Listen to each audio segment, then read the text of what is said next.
Ano pong meron kapag November? Yon, anniversary oh.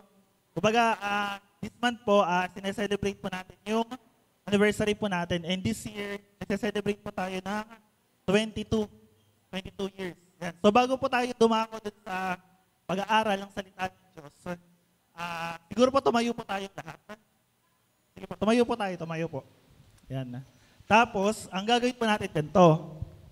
Hanap po kayo ng kapartner nyo, isang tao lang, partner. Mas maganda siguro yung hindi nyo nakaka-close, hindi nyo nakakasama, or bihira nyo lang pong makasama. Sige po, ikot po kayo. Hanap po kayo na pwede nyo makapartner. Kahit sino, or nanay, tatay, kabataan. So basta po, tig-dalawa. Ayan. Ayan, so nakahanap na po ba lahat?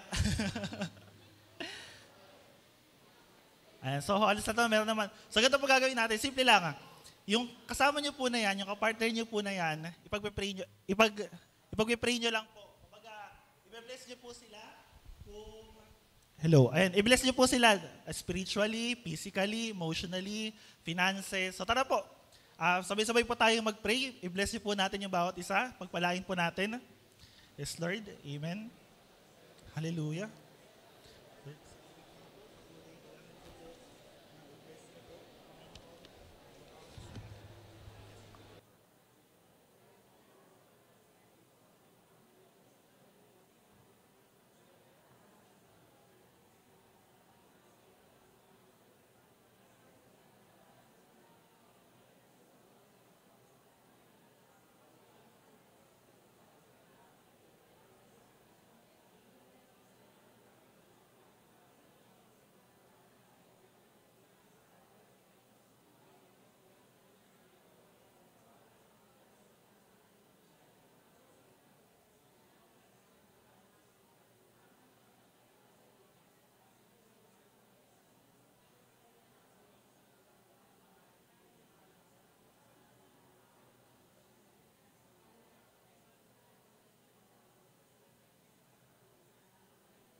In Jesus' name, amen. So palakpakan po natin ang Panginoon. So pwede na po kayong bumalik sa mga pwesto niyo po at pwede na po tayong maupo. Ayan. So salamat po. Ayan. So kasi maganda po yan na since anniversary po natin, i-bless po natin. Ang pinakamagagawa, lagi ko po sinasabi ni Pastor, ang pinakamagagawa natin is yung ipag-pray natin, yung kapatid natin, especially yung mga churchmate natin. So ngayon po, since dako na po tayo sa pag-aaral ng salita ng Diyos, buksan po natin yung ating mga Bible sa Leviticus chapter 20, verse 7 to 8. Leviticus or Levitico, pangatlong book mula po sa mga Bible nyo.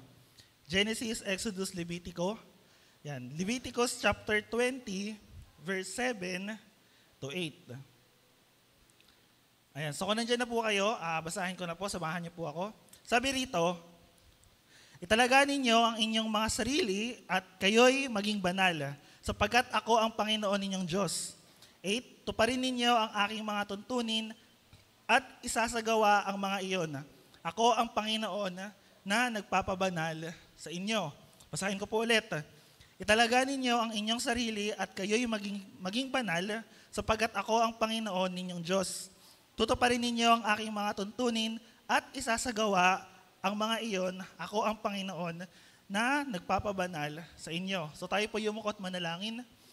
Lord, salamat po sa araw na to. Salamat, Panginoon, sa biyaya. Salamat sa grasya. Panginoon, dalangin po namin sa oras na to, sa pakikinig po namin ng iyong salita. Buksan niyo po, Lord, yung puso't isipan namin. Buksan niyo po, Panginoon, yung mga buhay namin. Dalangin po namin, Lord, sa lahat ng maririnig namin sa araw na to. Madala po kami na ito sa pagkamangha, sa pagkakilala sa aming Panginoong Jesus. At dalangin po namin, Lord, tulungan niyo po kami na lumakad sa kabanalan, Panginoon, na lumakad sa sanctification, sa holiness.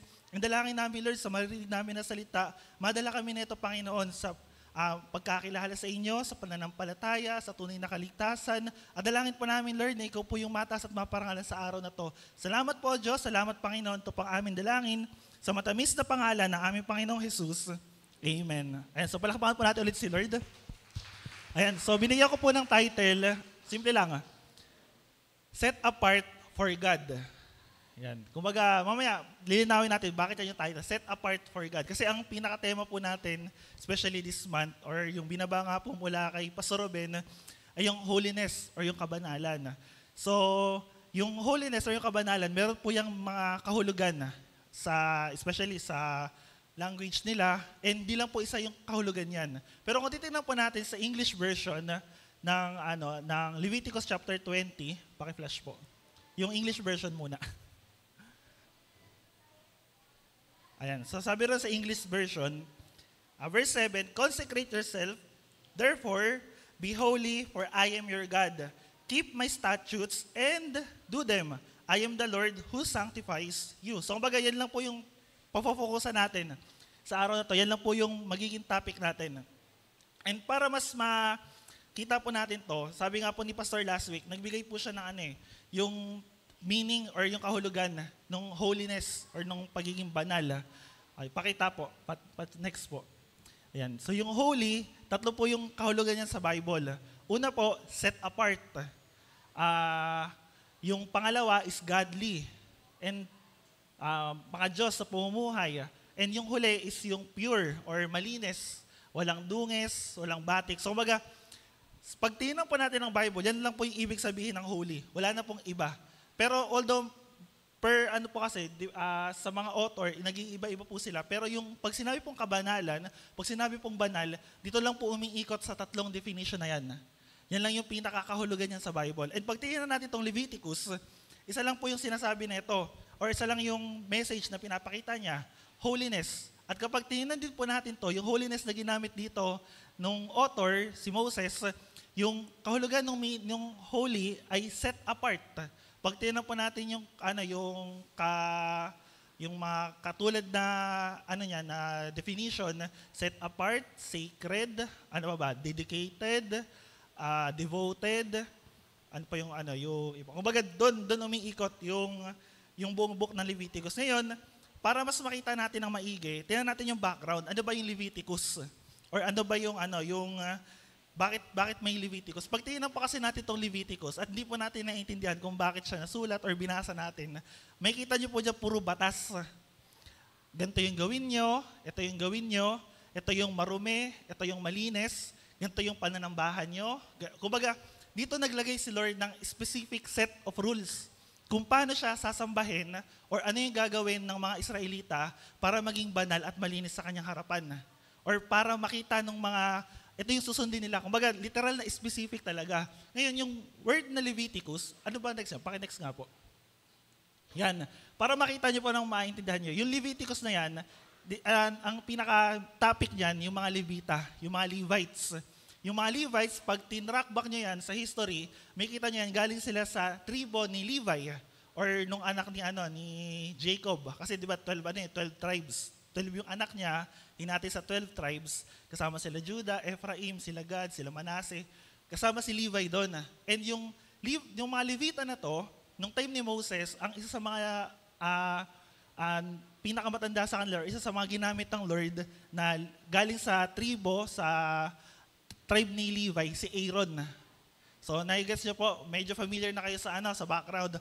So, si Aaron, since Levite siya, Levita siya, galing sa lahi ni Levi, yung kanyang mga anak, yung kanyang mga kaapu-apuhan, even yung buong generation niya, basta galing ka sa tribo, sa lahi ni Levi, Levita ka.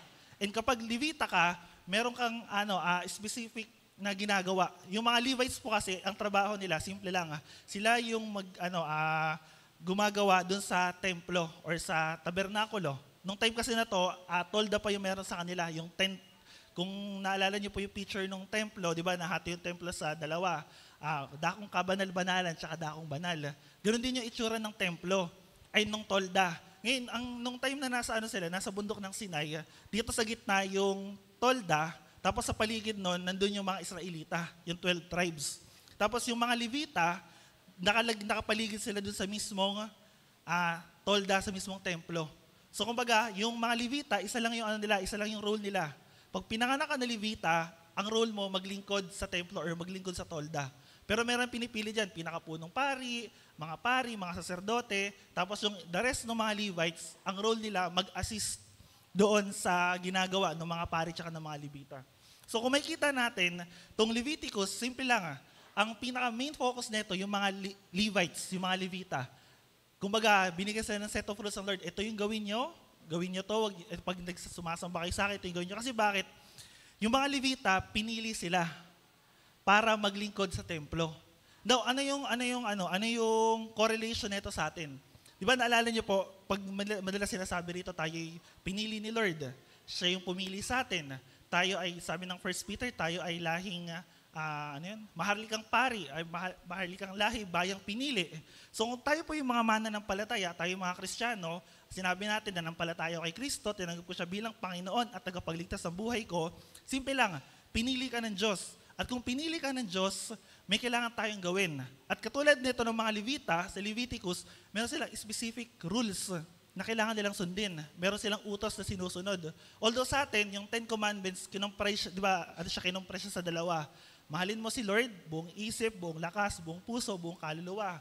And ibigin mo yung kapwa gaya ng pag-ibig mo sa iyong sarili. Pero dito sa Leviticus, may kita nyo yung sobrang detailed. Lahat, specific, ultimo, di ko lang kung baka ultimo pati paghinga nila kailangan may specific na rules. Pero lahat, kaya pag binasa nyo, di nyo po mag-gets kung bakit ginto, may hilo lang kayo kasi andyan yung nilagay yung damit, even yung damit, dapat ganitong kulay ng damit, ito yung tela, tapos meron pang yung mga punong pari, may design pa yung damit nila, tapos yung tolda, may specific na sukat, may specific na kulay, may specific na mga gamit na kailangan nilang gamitin. So nakikita niyo po. Kaya itong Leviticus, isa lang po yung pinaka-background nito or pinapakita nito. Ito ay para sa mga Levita. And ngayon, ano yung correlation nito sa atin? Bilang mga pinili ng Diyos, di naman totally gagawin natin. Baka mamaya may magulat ako rito, may mga gumagawa ng pang mga Levita. Di naman totally kailangan natin gawin yung mga ginagawa nila. Pero yung isang pinaka-focus nito, yung pinaka-main team, paki-next nga po, ano next nyan? Yung Leviticus, isa lang yung pinapatungkulan niya, isa yung tema niya, holiness, kabanalan. Kaya pag tingnan niyo po rito, sabi ron, 8 times sinabi sa Bible, sinabi ng Diyos, be holy for I am holy. Sa buong Bible po, 8 times na sinabi, katulad doon naging message ni Pastor last week, 1 Peter chapter 1, di ba sabi doon, sapagkat nasusulat, maging banal kayo sapagkat ako inyong Diyos na banal. At pag binasa natin sa Bible, may 8 times na binanggit doon na same sa paragraph sa praise na to. At yung word na holy, nabanggit siya sa Leviticus 93 times. So, dyan palang gets nyo na kung bakit ano yung pinaka-main topic ng Leviticus. Tungkol sa kabanalan, tungkol sa pagiging banal. Hindi lang ng tao, especially kay Lord. At sabi rito, yung holiness, yung word na holy tsaka holiness, nabanggit siya sa buong Bible more than 900 times. Bukod dun sa ibang attributes ay katangian ng Diyos. Ano yung mga katangian ng Diyos? Siya'y mahabagin, pag-ibig, maawain, siya'y hukom, siya'y banal. Kaya kung titignan niyo po, yung word na banal at yung word na holiness, ini-emphasize siya ng Bible na kailangan lahat ng mananampalataya, lahat ng nagsasabing Kristiyano tayo, lahat ng nagsasabing tinanggap si Kristo bilang Panginoon at tagapagligtas, meron tayong isang goal, isang purpose sa buhay natin. Yun yung maging banal. Nagigets niyo po, hindi pwedeng sabihin natin, okay lang sa akin kasi ang Diyos naman ay pag-ibig. So, kailangan punong-puno ako ng pag-ibig. Tama yun. Hindi natin dinidisregard yun. Pero, bukod sa pag-ibig, ang pinakamahalaga na taglayin ng bawat isa, yung kabanalan. Naintindihan niyo po? Kaya pag bibigyan pa natin ito ng mas malawak na emphasis. Bakit napakahalaga or bakit napaka-importante ng kabanalan? Kasi yung kabanalan, hindi lang siya attributes or hindi lang siya katangian ng Diyos. Yung kabanalan, kalikasan mismo ng Diyos. Nagigets niyo po? Hindi lang siya attributes, hindi lang siya katangian, kalikasan siya mismo ng Diyos. Or kumbaga, ang Diyos ay banal mismo. Paulit-ulit ang sinasabi to sa Bible. Kaya pag tingnan po natin yung, ano next na ito? Sorry, nakalimutan ko yung PowerPoint ko. Yan, pag tingnan po natin yung Revelation chapter 4 verse 8, ano po sabi dyan? Holy, holy is the Lord God Almighty, who was, and is to come. Or sa Tagalog, banal, banal ang Diyos na makapangyarihan sa lahat. Yun yung main verse ng WBBS last time. Kaya tignan niyo po pag tumingin po kayo sa Bible, wala pong ibang word na ginamit na inulit-ulit. Hindi po sinabing, ang Diyos ay pag-ibig, pag-ibig, pag-ibig. Ang Diyos ay mahabagin, mahabagin, mahabagin. Hindi po inulit-ulit na ganon. Tanging yung word na kabanalan, yung banal, yung pinaulit-ulit sa Bible. And dito sa Revelation, 3 beses inulit. Sabi ng mga pinakita yung pananambahan sa langit. 3 beses inulit-ulit, sabi ng mga creatures, yung mga nilikha ng Diyos. Inaawitan nila sa Lord, pinupuri nila. Sabi nila, banal, banal, banal ang Diyos na makapangyarihan sa lahat. Punta tayo sa Old Testament, Isaiah chapter 6 verse 3. Ano sabi dito? Holy, holy is the Lord of hosts, and the whole earth is full of His glory. Di ba nakita niyo po, both Old Testament and New Testament, dinidiin and emphasize na ang Diyos ay banal. At since ang Diyos ay banal, tinuturo din ito sa atin na tayo ay dapat maging banal or tayo ay dapat lumakad sa kabanalan. Naiintindihan niyo po? Kaya yung word na holy, yung word na kabanalan, hindi lang siya salita sa Bible na na-encounter natin, tapos parang amazing thing siya. Hindi. Ang Diyos ay banal, kaya dapat tayo mismo mga tao magpakabanal. Sabihin mo sa katabi mo, dapat maging banal tayo. Now, minsan kasi yung kabanalan, nabibigyan ng ibang interpretation. Para pag sinabing banal, banal ka, sobrang linis mo na, di wala ka ng pagkakamali. Especially sa ating mga Kristiyano, akala nila pag banal ka na, perfect ka na. Although, yes, si Lord perfect, pero tayo, hindi tayo perfect. Ngayon, kung titignan po natin itong Isaias, para po mas magkaroon pa tayo ng emphasis, i-emphasize ko po sa inyo kung gaano po kahalaga yung kabanalan, especially yung pagiging banal ng Diyos. Para po maunawaan natin, maintindihan natin na yung word na banal o yung nilalakaran natin, hindi siya birong bagay. Hindi siya katulad ng pag-ibig na madaling sabihin na mahal kita pero hindi naman magawa. Kasi yung kabanalan, sabi nga ng isang author, practical thing. Kailangan makita sa buhay natin. And mamaya, titinan po natin yan. Ngayon, titinan po natin yung ilang passages sa Bible. Ay bago yun, pag tingnan po kasi natin itong holiness, sabi ng isang kapatiran minsan, yung holiness daw po, para siyang tabu. Ano ba yung tabu? Hindi po yung sa banyo yung tabo, iba yun. Tabu. Sabi po natin tabu, ang related po ng mga word dyan, forbidden, prohibited. Parang pag sinabi mo yung word na banal or kabanalan, especially sa Kristiyano or sa isang church, parang hindi mo dapat sabihin. Parang parang illegal na bagay, parang binaban. And mostly ng mga churches sa panahon po natin ngayon, mas pinopromote yung yung about sa sarili. Paano improve yung buhay mo, paano ka pagpapalain, paano gaganda yung buhay mo. Pero ang nakakalimutan natin, especially tayong mga mananampalataya, yung kabanalan ng Diyos o yung pagiging banal. Kasi parang pag sinabi kasing banal, parang ang feeling kagad ng iba, parang untouchable. Parang hindi mo na kagad maaro kapag sinasabi mo. Pero hindi ganun. Ang goal natin, ang purpose natin, maging banal. At ang word na holy na to, hindi dapat siya maging tabu or prohibited or forbidden para sa atin, especially sa church natin. Kasi kung ganun yung mangyayari, kung hindi tayo lalakad sa kabanalan, katulad ng lagi namin sinasabi rito, yung next generation na susunod sa atin, hindi lalakad sa kabanalan.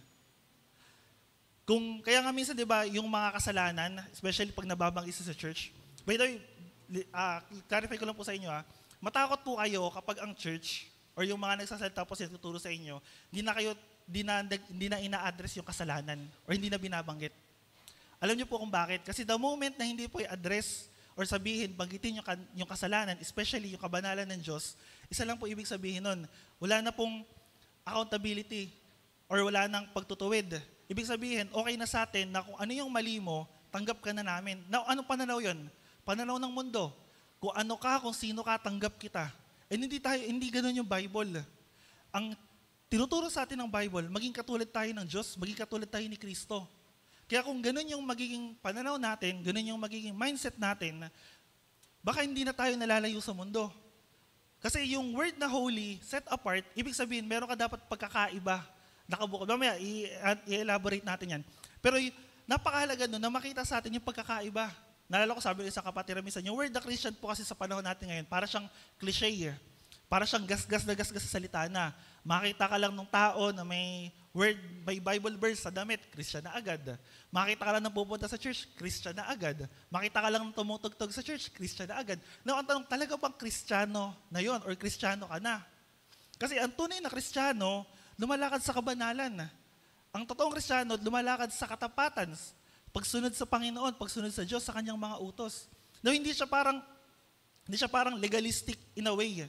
Mamaya, i-explain natin yan, pero hindi siya legalistic. Hindi siya parang, ito yung set of rules na gagawin ko, tapos gawin mo yan, tapos bahala ka na sa buhay mo. Pag hindi mo nagawa to, paparusahan kita. Hindi naman ganoon ang Diyos eh. Especially sa Leviticus, kahit basahin niya yung buong Leviticus na yan, sa bandang huli niyan, ano sinabi ng Lord? Nagbigay pa rin siya ng habag, ng biyaya. Kapag nagkasala yung Israelita, yung mga Levita, anong ginagawa niya? May alay, may handog para sa kapagpapatawad ng mga kasalanan. And sabi sa bandang huli doon, may sinabi ron, yung isang passage doon, sabi, kung susunod kayo, pagpapalain kayo. Kung susuway kayo, syempre may pagpaparusa at pagpapalo. Nakikita niyo po, nakikita niyo? So, kaya may kita natin, yung holiness o yung kabanalan, hindi po, sana wag tayong ma-offend or wag para ang cringe nung dating sa atin. Kailangan natin yun. Kailangan natin lakaran yun. Kailangan natin ipamuhay yun. Kailangan natin isabuhay yun. Kasi kung hindi natin sasabuhay yun, isipin nyo na lang, ano yung pagkakaiba ko, ano yung pagkakaiba natin sa mundo? Ano yung pagkakaiba mo, pagkakaiba ko, pagkakaiba natin sa kapwa Kristiyano natin na namumuhay rin sa kasalanan? Nai-imagine nyo po, di ba parang wala na. Kasi bakit? Kasi wala ng holiness. Paki-next po. Sabi rito, ito yung mga passages, mga verses na, sinabi ko kanina, 8 times binanggit yung magpakabanal kayo sapagkat akong Diyos inyong banal. Sabi sa Leviticus chapter 11 verse 44, panatilihin ninyong malinis ang inyong sarili, sapagkat akong si Yahweh na inyong Diyos ay banal. Nakita niyo po dinidiin. Pagdating sa next po, 45, ako ang naglabas sa inyo sa Ehipto upang maging Diyos ninyo. Dapat kayong maging banal sapagkat ako'y banal. Next po. Sa chapter 19 verse 2, sabi rito, sabihin mo sa buong bayan ng Israel, magpakabanal kayo sapagkat akong si Yahweh na inyong Diyos ay banal. Tama mo, ulit-ulit pa po natin yan. Next po, sa Leviticus chapter 20 verse 7-8, yung pinaka-passage po natin. Talaga ninyo inyong sarili at kayo'y maging banal sapagkat ako ang Panginoon ninyong Diyos. Next po, chapter 20, verse 26. Magpakabanal kayo sapagkat akong si Yahweh ay banal. Kayo'y pinili ko sa gitna ng mga bansa upang maging akin. Pag-aari ng Diyos, pinili. Next po, 21 verse 8. Ituring ninyong banal ang pari or saserdote, sapagkat siya ang naghahandog ng pagkain sa akin. Ito yung role ng mga Levita or ng mga pari, ng mga punong pari. Dapat siyang maging banal sapagkat akong si Yahweh ay banal. Kaya't ginawa ko kayong banal. Next po, 1 Pedro chapter 1 verse 15-16, yung verse last week. Dahil ang Diyos na pumili sa inyo ay banal, dapat din kayong magpakabanal sa lahat ng inyong ginagawa. Sapagkat nasa sulat, pagpakabanal kayo sapagkat ako'y banal. So feeling ko po, napuno na po kayo ng word na puro banal, banal, banal. Kasi kailangan po natin makita, gaano ba ine-emphasize ng Bible yung pagiging banal? Kaya sabi ko kanina, more than 900 times nabanggit yung word na holy, yung word na holiness, other than dun sa mga attributes ng Lord. Kasi attributes ng Lord, yes, maganda yung ginagamit natin yan para purihin si Lord. Doon natin nakikilala si Lord. Naalala ko yung banner dito last time, yung may mga names of God. Yun, katangian ng Diyos yun. Pero bukod doon, ang pinakamahalaga sa lahat, yung kabanalan o yung pagiging banal ng Diyos. Kaya sabi po ng sa Leviticus po, sabi ko nga kanina, yung word na holy, sa Hebrew word, ang sabi dito, kadash. Simple lang yung ibig sabihin niya, consecrated, set apart, sanctified. And doon lang iikot yung mga word natin sa araw na to. At kapag tingnan po natin, sabi ng isang author, ng isang preacher, paki-next po. Yan, sabi niya, if I had my choice of all the blessings that I can conceive of, kung meron daw siyang choice na piliin lahat ng blessing, pagpapalan na manatanggap niya, I would choose perfect conformity to the Lord Jesus and in one word, holiness. Would you make the same choice? Tanungin niyo po sa sarili niyo. Kung lahat ng pagpapala, kung may chance, pipiliin tayo ng Lord. Ano yung pag-ibig, kagalakan, financial, kagalingan, physical, emotional, mental. Lahat ng pagpapala na pwedeng ibigay sa atin ng Diyos. Kung pipiliin tayo, papiliin din po ba natin yung kabanalan? Tanungin niyo po, di ba? Isipin niyo, pipiliin kaya natin yung kabanalan? Or choice ba natin na maging katulad ni Cristo? Kasi yung kabanalan sa New Testament or pinaka-simpleng term po, Christ-likeness. Perfect conformity to the image of Christ. Sabi ng Romans 8 verse 29, tayong mga pinili niya nung simula pa pinili niya upang maging katulad ng kanyang anak. And makikita po natin kung tayo po'y lumalakad sa kabanalan at tayo gusto nating maging banal, simple lang, Christ-likeness. Yun na yun. Pero madaling sabihin, mahirap gawin. Next po, sabi ng isang author pa, he that sees the beauty of holiness, yung kagandahan daw po ng kabanalan, or true moral good, sees the greatest and most important thing in the world. Have you ever thought of personal holiness? Likeness to Jesus Christ as the most important thing in the world. Now, kaya sabi rin, kung pipiliin kayo ng mga blessing, ano yung pipiliin nyo? Ngayon, sa palagay nyo po ba, iniisip nyo na yung paglakad sa kabanalan, pagiging katulad ni Kristo, ay napakahalagang bagay para sa buhay natin. Napakahalagang lakaran na. Ito ba yung pinaka-pinopursue natin? Ito ba yung pinaka-ina-achieve natin? Ginogol natin? Pangarap natin? Na someday, habang tumatanda tayo, tumatagal tayo sa pananampalataya, nakikita sa buhay natin yung pagiging katulad ni Kristo? Diba? Huwag niyo po tanongin nyo, tinang katabi mo na yan. Huwag mo man tanongin yan, tanongin mo natin sarili natin. Kasi madaling sabihin eh. Pero yung kabanalan kasi, may kita to sa buhay natin. Ano po next na ito? Paki-next po. Yan, kaya sabi kaya po yung holiness, ano po siya? Practical thing. Hindi po siya parang theology or something na kailangan mong aralin, matutunan, ano yung Hebrew word yan, ano yung Hebrew word ng godly, ng pure, lahat yun. Pero simple lang po, yung kabanalan o yung pagiging holy, practical na bagay. Kasi bakit? Pagpapakita ng pagiging katulad ni Kristo, na ating Panginoong Jesus. And doon po makikita kung talaga bang lumalakad tayo sa kabanalan or yung buhay natin, katulad ni Jesus Christ. Now, dito po sa verse natin, sa passage natin, bibigyan ko po kayong tatlong bagay. Paano tayo magiging banal? Or sinasabi rin, di ko kayo bibigyan. Sabi yung tatlong ng passage natin, may tatlong bagay daw po para maging banal tayo. Ano po yung una? Ayun pala, 3 things. Yan lang ikot natin. Una, consecrate. Pangalawa, keep. Pangatlo, sanctify. How can we be holy? Sabi ng Leviticus chapter 20. Itong tatlong bagay na to. Consecrate, keep, sanctify. Simulan po natin. Consecrate. Ano po ba yung sabihin ng consecrate? Pagtingnan po natin yung passage natin, balikan po natin sa verse natin. Sabi rito, italaga ninyo ang inyong sarili, or sa English, consecrate yourself. Pagtingnan po natin to consecrate, sabi ko nga kanina, yung mga katulad na word neto, simple lang, dedicate, devote, or minsan kinoconnect natin to dun sa commitment or sa commit. Nung ginagawa ko po itong passage na, nung inaayos ko po yung preaching, naghanap po ako ng search na commit sa Bible. And usually pala ng mga word na commit na nakita ko sa Bible, ang lagi niyang kasunod, kasalanan. Sabihin, halimbawa, the king of Israel commits sin. The church of commits sin. The Israelites commit sin. So kumbaga para sabi ko, parang ang hirap naman kako i-connect ng commitment doon sa consecrate. Kasi pag tingnan po natin yung Bible, ibig sabihin yung commit, nakakagawa, action. Kaya pag tingnan po natin sa simpleng at sa dictionary, ano yung meaning ng commitment? Sabi rito, willingness or promise or firm decision to do something or pledge. Ibig sabihin, halimbawa, nag-commit ka. Sige, magko-commit ako every morning prayer, pupunta ako rito. So kumbaga, kinumit mo siya in advance. Pero yung consecrate, magkaiba siya. Kasi yung consecrate, ibig sabihin nun, sineset apart, inihiwalay. Ngayon, kasi pag sinabi kasi nating hinihiwalay or hinihiwalay, hindi po ito yung ibig sabihin nito na mag-isolate ka na. Iba pa rin yung isolation sa consecration. Bisa kasi akala natin, pagka hiniwalay natin yung sarili natin sa karamihan, consecration yon. Hindi po isolation yon. Hello?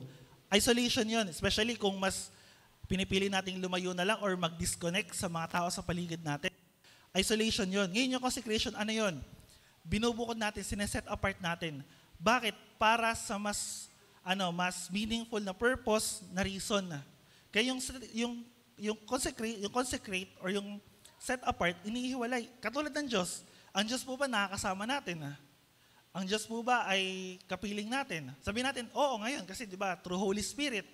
Pero pag binalikan niyo po yung Old Testament, ang Diyos po, nananaan siya sa templo or sa tolda. And hindi mo pwedeng basta-basta ka na lang lumapit sa Kanya. Kasi pag lumapit ka sa Kanya, hindi natin kakayanin yung glory, natin kakayanin yung holiness niya.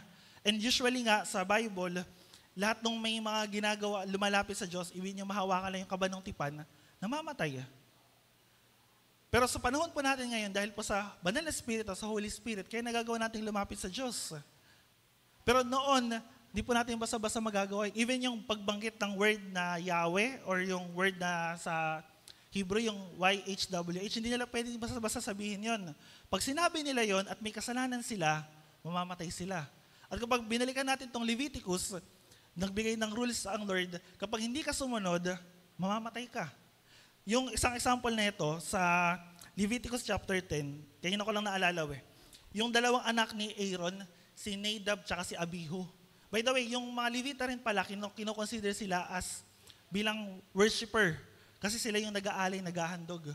Kumbaga, part sila ng pag-aalay at pagsamba. So tong dalawa na to, si Nadab at si Abihu, since mag-aalay kasi sila kay Lord even yung apoy na ginagamit doon sa paghahandog, specific. Hindi pwedeng apoy na parang kukuha ka lang ng apoy na sarili mong pinansindi. No, yung apoy na yon provided din ng Lord. And yung apoy na yun yung kailangan nilang gamitin para sa pagsusunog ng alay tsaka ng handog. Yung ginawa ni Nadab tsaka ni Abihu, ang ginawa nila, hindi nila sinunod yon.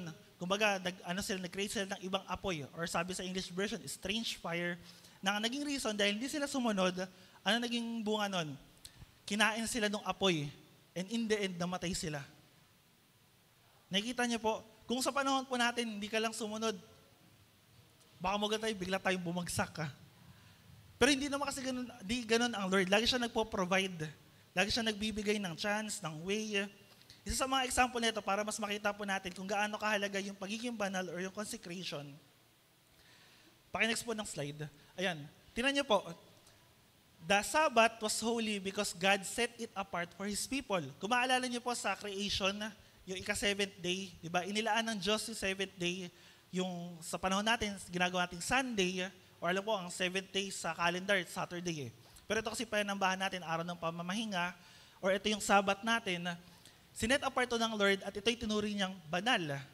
Imagine niyo pa, even yung Sunday, yung araw na para sa Lord, banal. Kaya pag tingnan niyo po yung mga laws nito sa Old Testament, bawal kang magtrabaho, bawal kang gumawa ng kahit na ano, kailangan mo lang, ang ifo-focus mo yung sarili mo sa pagsamba sa Diyos, kay Lord nung time na yon. Tignan niyo, the priests were holy because they were set apart to minister to the Lord. Even yung mga pari or yung mga Levita, yung mga Levita na pinili bilang pari, banal sila. Sabi rito, their garments were also what? Holy.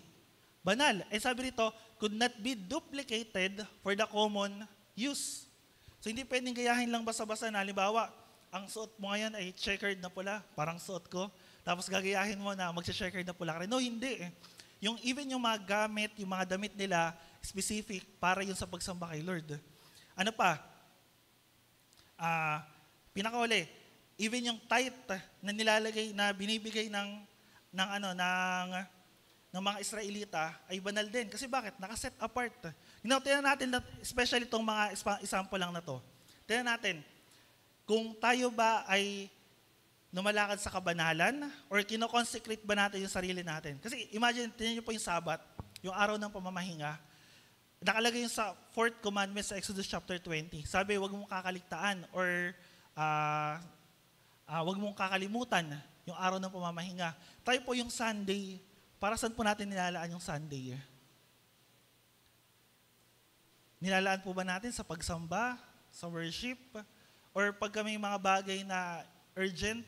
Although hindi naman natin di ko inano yung iba na halimbawa may mga kailangan, especially Sunday. Pero yung Sunday po ba talagang nakaset apart sa atin? Talagang nakalaan Talaga bang nakadedicate na every Sunday ang buhay ko nasa church?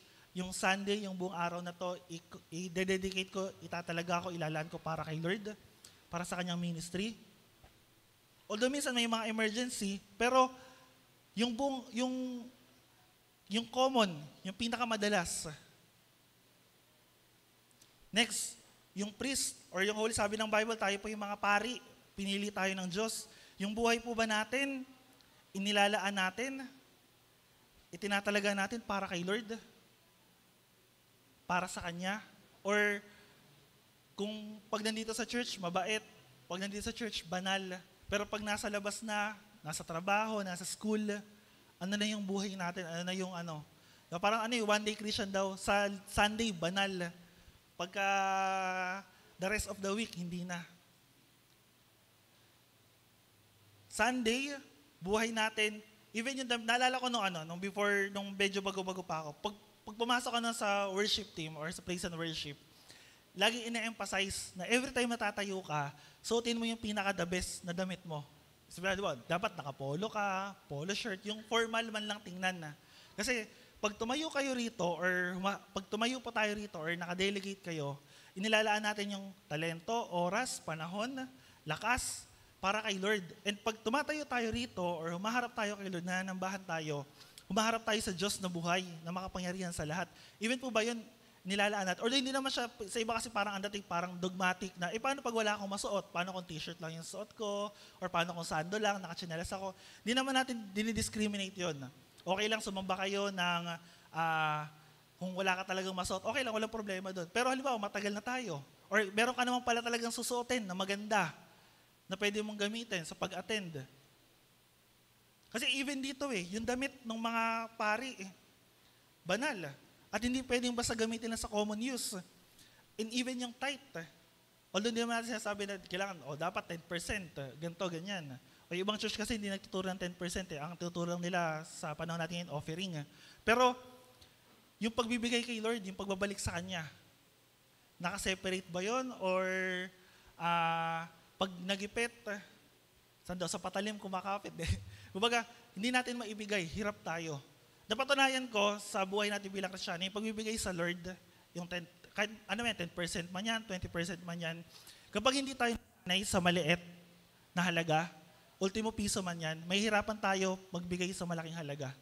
And lately po kasi, may minsan na gaano po tayo, may mga sidelines po tayo, yung sinisweldo, yung kinikita ko, higit pa talaga dun sa sinisweldo ko nung nagtatrabaho ako. And doon ko nakita na kapag inilaan mo pala kay Lord sa maliit na bagay, kahit piso, 5 piso, 10 piso, binigay mo kay Lord, nagagawa mo palang i-commit, nagagawa mo palang ilaan para kay Lord. Pero kung hindi ka sanay, ultimo yung, halimbawa, ang sweldo mo, 100,000. Yung 10K, ibibigay mo para kay Lord. Kasi yun yung kinumit mo sa Kanya. Kung hindi tayo sanay, hindi ka sanay na bibigay kay Lord, mabibigatan ka sa 10K. Especially sa bilihin ngayon. Ano na mabibili ng 10K ngayon? Diba? Kaya kung hindi tayo sanay, hindi ko na sabing pera-pera tayo Pero titignan natin dito, yung pagbibigay natin kay Lord, even finances, kung hindi tayo sanay, hindi natin talaga kinukumit, natin nilalaan, mabigat para sa atin. Kaya yung doon sa New Testament, yung babaeng balo na nagbigay siya nung para sa Lord, ng offering niya, kinalog din siya ng Lord. Kasi bakit? Kahit maliit na halaga yon, alam niya para kay Lord. Tayo po, even yung pagbibigay ba natin, hirap ba tayo magbigay kay Lord? Kasi dito, tinuturing ng Diyos, especially sa Leviticus na banal, even yung tithes natin. And pag tingnan po natin, 2 Timothy chapter 2, verse 20 hanggang 21, ano po sabi dito? 2 Timothy chapter 2, verse 20 to 21. Sabi rito, sa isang malaking bahay ay may iba't ibang uri ng kasangkapan.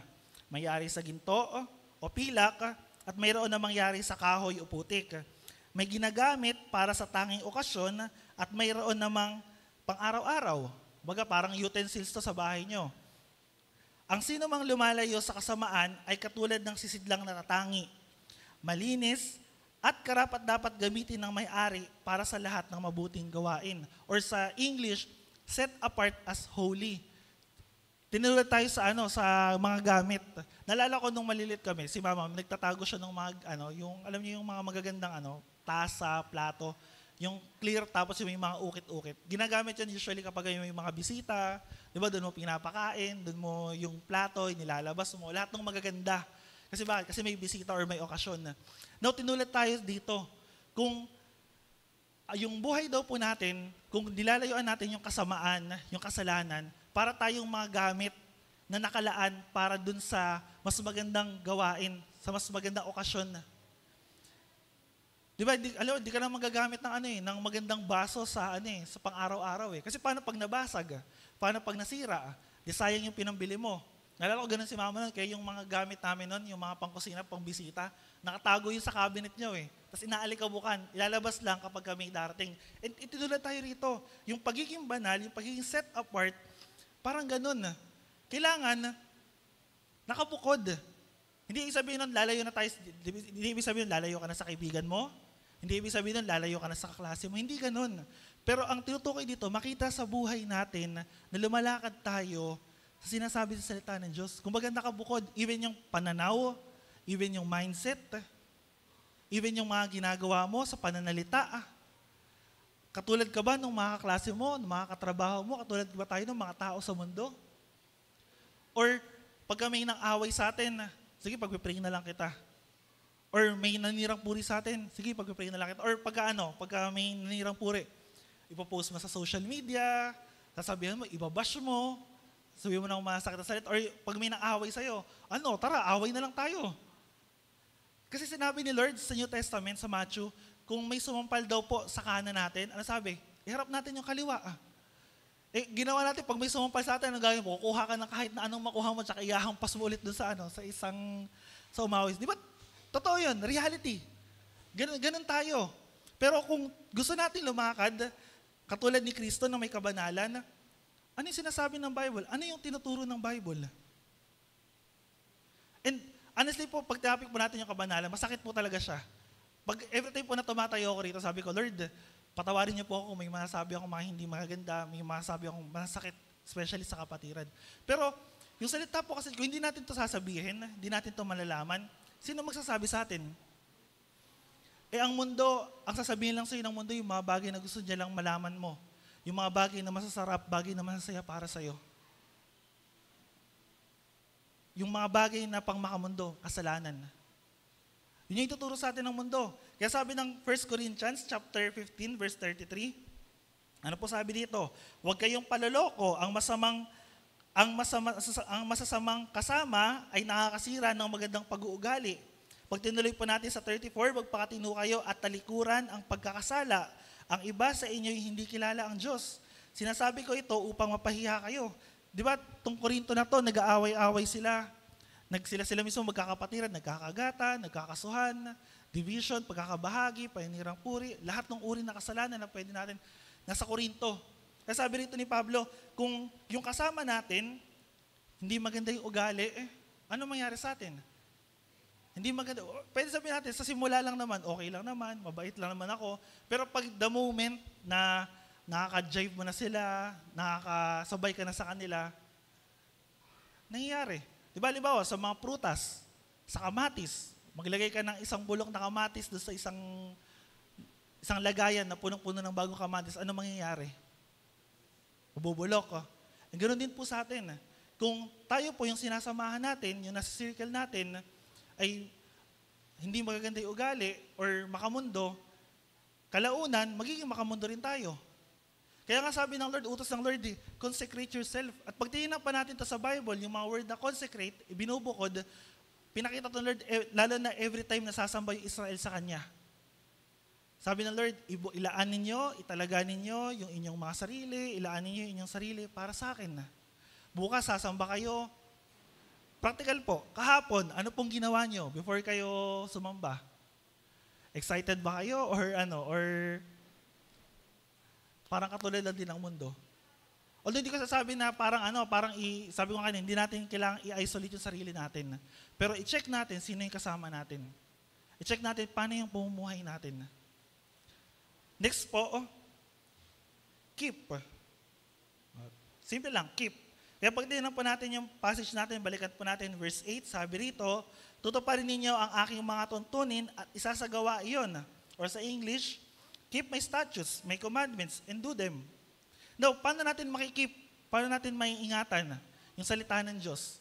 Simple po, sabi ng awit 119 verse 9 to 11, awit 119 verse 9 to 11, sabi po rito, paano mapapanatiling malinis ang pamumuhay ng sinamang tao sa kanilang kabataan?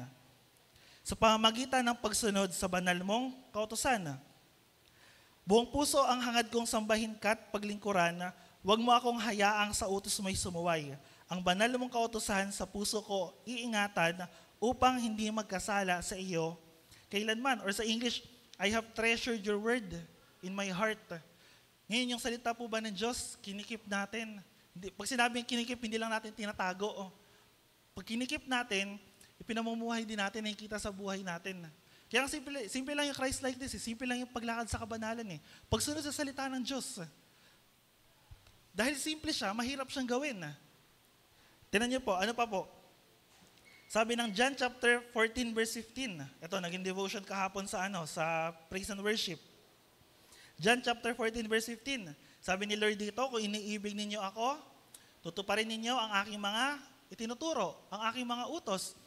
Now, sabi ni Lord, kung talagang mahal niyo ako, tutuparin ninyo yung aking mga inuutos. Yung mga Levita, yung mga sa Leviticus, kung ang tingin natin sa inuutos ng Diyos, parang batas na kailangan nating sundin, do this, don't do this, do this, don't do this. Para lang tayong robot, para lang tayong mechanical na sumusunod dun sa kung ano yung nakaprogram sa'yo, gagawin mo. Kaya sabi rito ni Lord, ano yung way, ano yung susi para masunod natin si Lord, para magawa natin yung mga itinuturo niya? Simple lang. Ibigin natin si Lord. Mahalin natin si Lord. Kaya yung sabi ng Psalm, nung awit, sabi ni Haring David doon, paano mo papanatili, paano mo susundin yung utos ng Diyos, paano mo itatreasure yung Word of God sa puso mo? Simple lang. Kung mahal mo si Lord.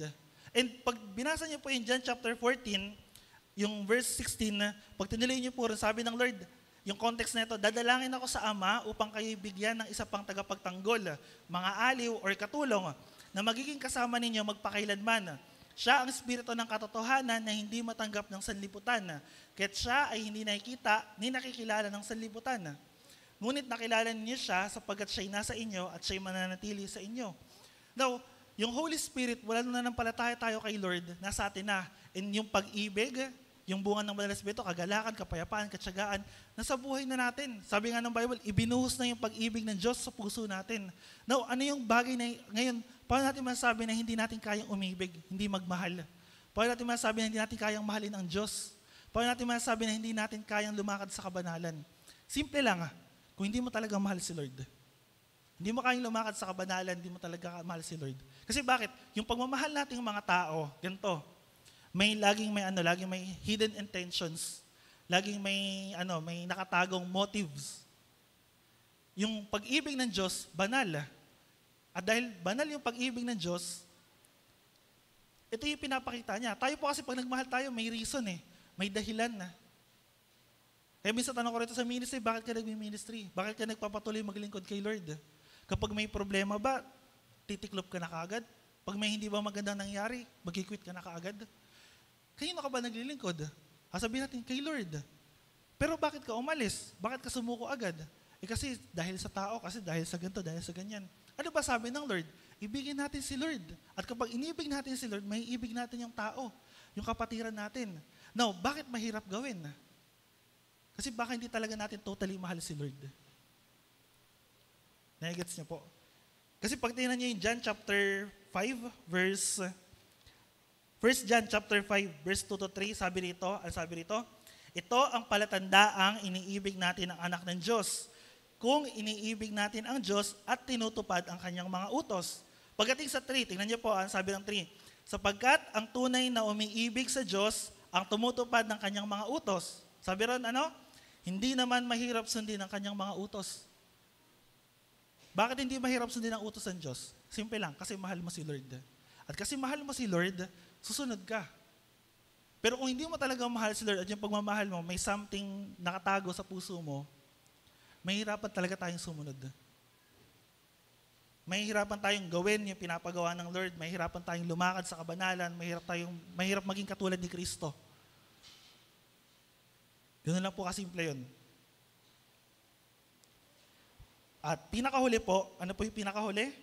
Sanctify. Yung word na sanctify, related siya dito sa consecrate. Nang ibig sabihin, set apart for special purpose or use. Diba? Kaya pag tingnan po natin, yung root word na ito, dito nanggaling yung word na sanctification or yung pinapaging banal. At itong pagpapaging banal, sabi ko nga po sa inyo, ginagawa to ng Diyos. Pero process to, unti-unti. Dahan-dahan. Kaya sabi rito ng Lord, sabi niya, ako ang Panginoong Diyos na nagpapabanal sa inyo. I am the Lord who sanctifies you. Tingnan po natin yung ilang verses sa Old Testament. Leviticus chapter 22 verse 32 at saka Ezekiel 37 verse 28. Ano sabi ng Leviticus? Simple lang. Huwag ninyong lalapastanganin ang aking banal na pangalan, kundi ako'y pakakabanalin sa bayang Israel or sanctified. Ako ang Panginoon na nagpapabanal sa inyo. Tingnan niyo po, ang Diyos yung nagpapabanal, nagsasanctify sa atin. Pag tingnan po natin sa Ezekiel, ano sabi rito? At malalaman ng mga bansa na ako ang Panginoon na nagpapabanal sa Israel kapag ang aking santuario ay nasa gitna nila magpakailanman. Kaya may kita niyo, paano niyo po malalaman na lumalakad po tayo sa kabanalan? Kapag nakikita ng mga tao sa labas natin, sa paligid natin, na sumusunod talaga tayo kay Lord. Nakikita sa attitude, sa character. Kaya po yung kabanalan, yung holiness, isa sa pinaka-atakihin po nito sa atin, babasagin nito sa atin. Ano po? Character and attitude. Kasi bakit? Christ-likeness. Ano ba yung character and attitude ni Lord? Nagigets niyo po? Tingnan niyo po yung katabi niya na yan. O di ko sabi, husgahan mo kagad yan. Pero tingnan niyo, nagiging katulad ba ni Kristo? Kasi kung hindi pa tayo magiging katulad ni Kristo, simple lang. Baka iba yung katulad natin. Actually, pag binasa nyo nga yung 1 John, masakit yung sinabi ng 1 John eh. Bible na nagsabi na kung hindi kayo anak ng Diyos, kaninong anak kayo? Diba? Sabi niya sa Diablo, anak kayo ng mga Diablo. Diba? Ang sakit nun. Kung titingnan natin, kaya pag sinabi rito, minsan sinabi lang sa pulpito, pinapatamaan na naman ako. Hindi eh. Sinabi ng Bible yun eh. And kahit sa akin, din yun. Hindi ko lang sasabing sa inyo or sa atin. Lahat po tayo, sabi nga po ng isang mga ngaral, work in progress. Lahat po tayo unti-unti eh. Pero hindi po ibig sabihin nun, stagnant. Hindi na tayo magpapatuloy. Kasi kung stagnant tayo, walang nababago sa atin, yun yung nakakalungkot. Nasaan na yung paglakad sa kabanalan? Nasaan na yung holiness? At kung titingnan natin dito, ano yung nagpapasanctify sa atin? Ano yung nagpapabanal sa atin? Dalawa po. Una, salita ng Diyos. Pangalawa, sa pamamagitan po ng dugo ni Jesus Christ. Tingnan po natin yung ilang passage dito. Sabi rito sa John chapter 17, verse 17. Ano po sabi doon? John chapter 17, verse 17. Sabi rito, pabanalin mo sila sa katotohanan, ang salita mo ay katotohanan. Or yung word of God mismo. Pag next po natin sa Episode chapter 5, verse 26 to 27, ano po sabi dito? Although yung context kasi nito about sa mag-asawa, pero ito yung sinasabi dito, 26, upang kanyang pakabanalin siya na nilinis sa pamamagitan ng paghuhugas ng tubig sa salita, yung word of God. 27, upang kanyang maiharap ang kanyang sarili, ang isang maluwalhating iglesia na walang batik, kulubot, o anumang gayong bagay, kundi siya'y maging banal at walang dungis. Ano yung purpose ng pagsasanctify ng Lord sa atin, na pagpapaging banal? Para maiharap tayo, para pag humarap tayo kay Lord, pag humarap tayo sa Kanya, hinarap tayo ng Lord sa Kanya, malinis tayo. Walang anumang dungis, walang anumang dumi, walang anumang kasalanan. Kasi yun yung trabaho ng Lord. Kaya yung pagbabasa po ng Bible, kapag may kasalanan na nabanggit, may mali na nabanggit, natuwid sa atin, nakokorek tayo, pinamumuhay natin, paglakad na po sa kabanalan yun. Kasi bakit? Unti-unti eh. Kasi yung tubig, yung salita ng Diyos, binabasag na ito kung ano man yung bagay, ano man yung makalaman na nasa atin pa. Para matuto tayong lumakad. Saan? Spiritual. Sa buhay spiritual. Na, ano pa po yung kasunod? 1 Thessalonians chapter 5, verse 23 to 24. Ba, dami ko pong verse, ano? Sabi dito, 23, naway lubusan kayong gawing banal ng Diyos na siyang nagbibigay ng kapayapaan at naway panatilihin niya ng walang kapintasan ang buo ninyong katauhan, ang espiritu, ang kaluluwa at katawan, hanggang sa muling pagparito ng ating Panginoong Hesus. At ano sabi ng 24, tapat ang tumawag sa inyo at gagawin niya ang mga bagay na ito. Simple lang, kung lalakad po tayo sa kabanalan, kailangan po natin magpailalim sa salita ng Diyos. Kailangan po natin sumunod. Kasi kung hindi po tayo susunod doon, hindi tayo magiging malinis. Or hindi na talaga malalakaran yung kabanalan. And paano po tayo nagiging malinis? Paano tayo pinapaging banal ang dugo ng ating Panginoong Hesus? Hebreo chapter 9, verse 13 to 14. Ano po sabi rito? Palagi ko malapit na ako matapos. Huwag po kayo mag-alala. Hebreo chapter 9, verse 12 to 14. Sabi rito, minsan lamang pumasok si Kristo sa dakong kabanal-banalan at ito'y sapat na. Hindi ang dugo ng kambing, guya ang kanyang inihandog, kundi ang sarili niyang dugo. Para daw ano? Para mapatawad tayo sa ating mga kasalanan, magpakailanman.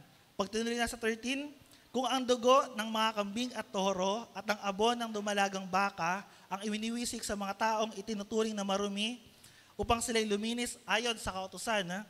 Tuloy ko po, higit ang nagagawa ng dugo ni Kristo sa pamamagitan ng walang hanggang espiritu. Inialay niya sa Diyos ang kanyang sarili bilang handog na walang kapintasan. Ang kanyang dugo ang lumilinis sa ating puso't isipan sa mga gawaing walang kabuluhan upang tayo makapaglingkod sa Diyos na buhay. Isa po sa purpose ng sanctification, paglilinis po sa atin ng Diyos sa pagpapaging banal para magamit niya tayo. Katulad ng mga Levita, hindi tayo pwedeng gamitin ng Diyos, hindi tayo pwedeng magpagamit sa Diyos kung marumi tayo.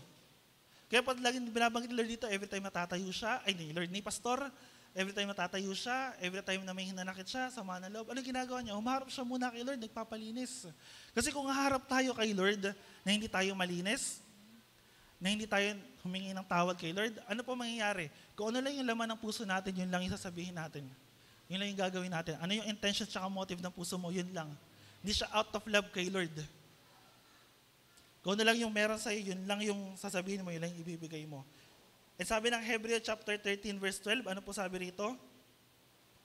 Ang mga dugo ng mga hayop ay dinadala ng pinakapunong pari sa dakong kabanal-banalan. Katulad po ito ng pagsamba ng mga Levita noon. Upang ialay bilang handog dahil sa kasalanan. Ngunit ang katawan ng mga hayop ay sinusunog sa labas ng bayan. 12, gayon din naman, namatay si Kristo sa labas ng bayan upang linisin niya ang tao sa kanilang kasalanan sa pamamagitan ng kanyang dugo. Nakikita niyo po, kaya yung Word of God tsaka yung dugo po ng ating Panginoong Hesus, nililinis tayo. And makikita po natin yan from Old Testament hanggang New Testament, napakahalaga po nun. Ngayon, paano tayo magiging banal? Paano natin malalakad yung makakalakad sa kabanalan? Simple lang. Consecrate. Ilaan natin yung sarili natin. I-dedicate. Set apart mo yung sarili mo. Ingatan po natin yung salita ng Diyos. Ano yung sinasabi na ito? Hindi lang ingatan, kundi ma-apply din natin sa buhay natin. And next, pinakahuli po, sanctify. Pag tingnan po natin itong tatlo na to, consecrate, keep, tsaka sanctify, yung consecrate, God's command, utos po ng Diyos sa atin. Yung keep, ano yung keep natin? God's word. And sanctify, gawain po ng Diyos yun. God's rule. Pero kung hindi po natin ipapailalim yung sarili natin kay Lord, hindi natin tayo lalakad sa kabanalan ng naayon sa Holy Spirit, wala. Kumbaga parang ganito lang po, lagi namin sinasabi, or lagi sinasabi rito, kahit gaano pa po tayo katagal sa church, kahit gaano tumanda ka na rito, pero hindi ka naman lumalakad sa Christ-likeness, sa kabanalan, hindi ka lumalakad, di mo inalala yung sarili mo, na talaga para kay Lord, wala. Kumbaga, baka ang mangyari lang, wag naman sana, pero kalaunan, hindi tayo maging kasama ng church para makatulong. Baka tayo pa yung nakakapanggulo.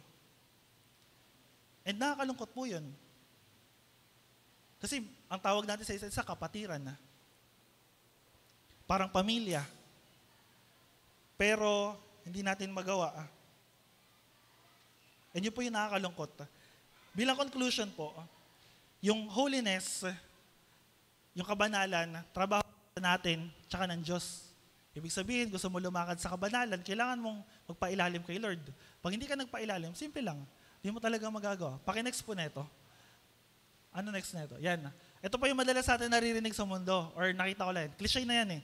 Do what makes you, ang sabi dyan, happy.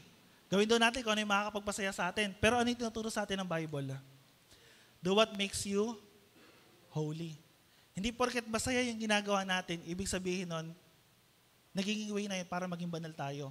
Hindi po lahat ng bagay na masaya, maganda,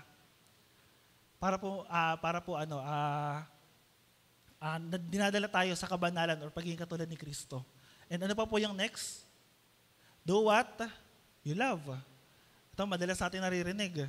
Diba? Gawin mo kung ano yung iniibig mo or mahal mo. Pero ano pa tinuturo sa atin ng Bible? Next po. Do what is holy.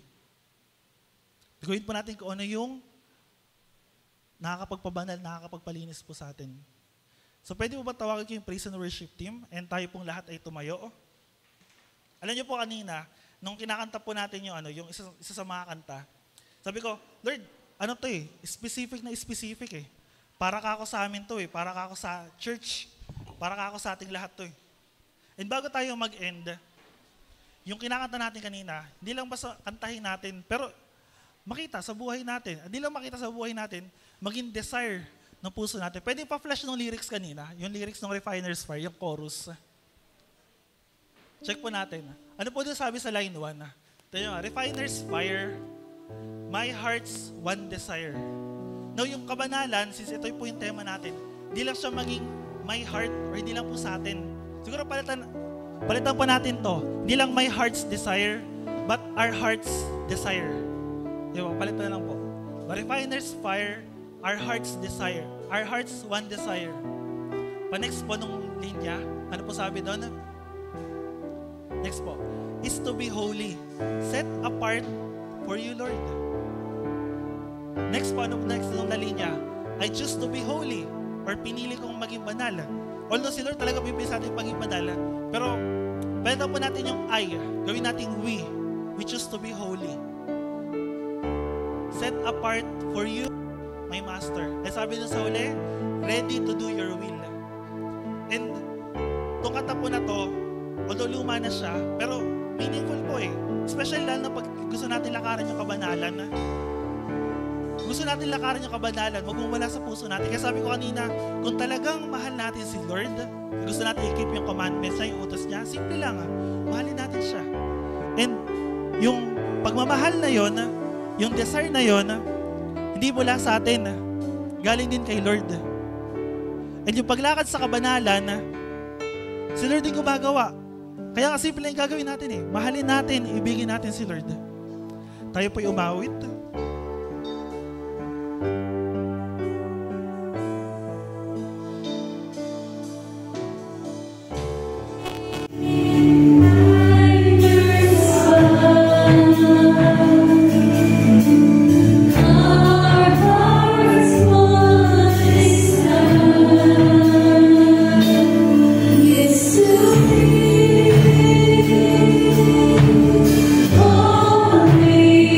Holy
Hindi ko po sinasabing madali, or hindi ko sinasabing even ako, perfecto na ako. Pero, alam niyo po kung ano po yung pinakamahalaga sa lahat, sinisikap po natin.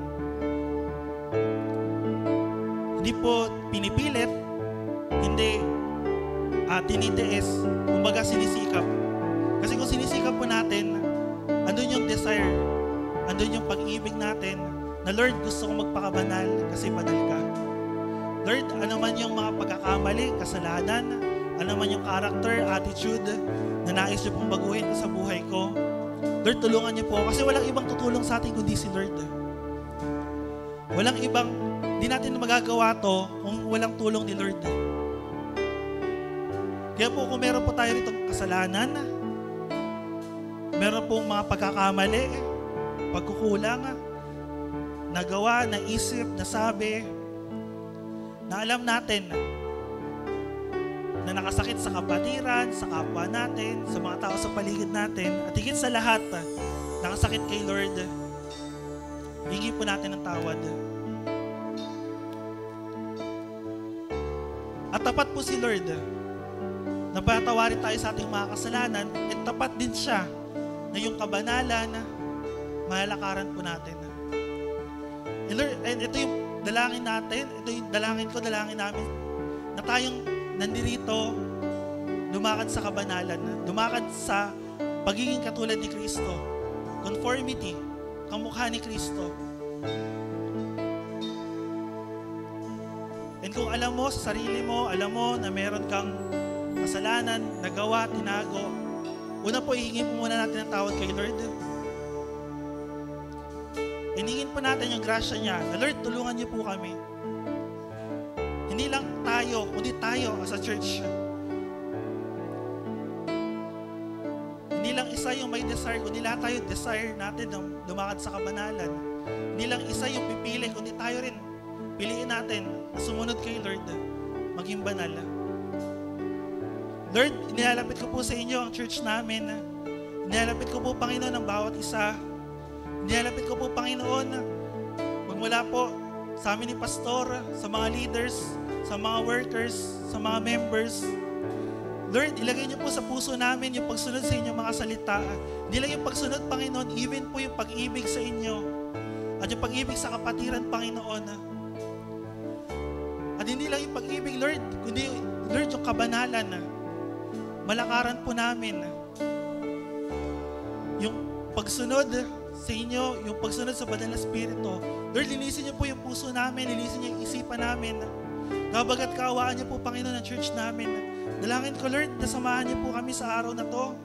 Dalangin ko po, Lord, na yung mga salita na narinig namin, hindi lang po ito na sulat namin sa mga notes namin, hindi lang po ito, Lord, nabasa namin, narinig, tas after nito, Lord, wala na. Lord, dalangin ko po, ma-apply namin, magawa namin. At Lord, itong mga salita na to, i-treasure namin, i-keep namin sa mga puso namin. Sa gayon, Lord, magawa namin na lumakad sa kabanalan. Magawa namin, Lord, na lumakad ng naaayon po sa inyong image, Panginoon. Lord, tulungan niyo po kami, tulungan niyo ang church na to, tulungan niyo pong bawat sa amin. Kahabagat kaawaan niyo po kami, Panginoon. Ito po yung dalangin namin, O Diyos. At Lord, dalangin namin sa lahat po ng may karamdaman, sakit. Dalangin po namin yung kagalingan, physical, emotional, spiritual. Dalangin din namin, Lord, yung mga nangangailangan finances. I-bless niyo po, Panginoon. At Lord, sa paglakad po namin sa 22 years na to, makita po namin, Lord, na sa loob ng 20 years, more than sa mga susunod na taon, Panginoon, hindi lang po namin tinuturo yung kabanalan, kundi, Lord, ipinamumuhay namin. At Lord, nakikita sa buhay namin at yung mga sumusunod sa amin, Panginoon, naging magandang halimbawa kami, role model kami, Panginoon, sa pagpapatawad, sa pag-ibig, sa panagsunod sa iyong mga salita. Dalangin nga po namin, Lord, basbasan niyo ang church na to, basbasan niyo po ang iglesia namin. Tulungan niyo po kami, Panginoon. And ito yung prayer namin, Lord. Lumakad po sa kabanalan. Mamuhay po katulad ng aming Panginoong Jesus. Lord, salamat po sa araw na to. Salamat, Panginoon. At dalangin po namin, Lord, na ikaw po yung maluwalhati at mataas. Salamat po. Ito po aming dalangin sa matamis sa pangalan ng aming Panginoong Jesus. Amen. Patuloy po natin iuwitan ng Panginoon.